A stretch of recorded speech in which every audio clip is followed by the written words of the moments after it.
Grįžtu iš darbo nusikalęs, pavargęs 6:30. Prie chatos aš savos priėjęs, duris po biškį rakinu. Ausis pagauna netyčiom muzonas, jau kažkur girdėtas. Nubalėt iš karto suprantu, tai dviratukas estapenko. Lemba jis to nesupranta, kad toks muzonas nešlovė. Klausyk, lakiuks, o tau gal kartais minėdas prieina giminė. Tas tavo dviratukas šūdas, va mano golfas yra zeba. Gal tau ant dviračio patinka patrinti savo minkštą vietą? Dviratukas mano niekaip nesustoja, aš minu į priekį ir dainas dainuoju. Brausis vėjelį švilpia, tyliai tyliai kraitų sunkiai mina. Greitai aš važiuoju, aš važiuoju, aš važiuoju.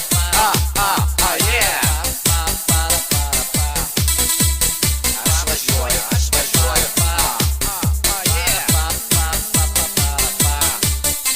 Klausyk, bamblinė, jau išrimta tu ant Kazlausko vis lipi. Puškuojat, glamžat vienas kitą jūs ką. Tikrai gaidžiai tikri, o man atrodo transvestitai, nes apsispręst niekaip negalit. Ar čia gulėti su berniukais, ar su pusnagiam jaunom panelėm. Girdėjau ponas Ostapenko, o gal Ostapenko vadint, kad prieš Dambrausko kinkas linksta, nes žmona jo bandė kabint. O jeigu šūnį tau pakištų, ar kokią riebę kaimo karvę, tai įtariu ir tai patiktų. Tu jau mes juk tave baistraukia. Dviratukas man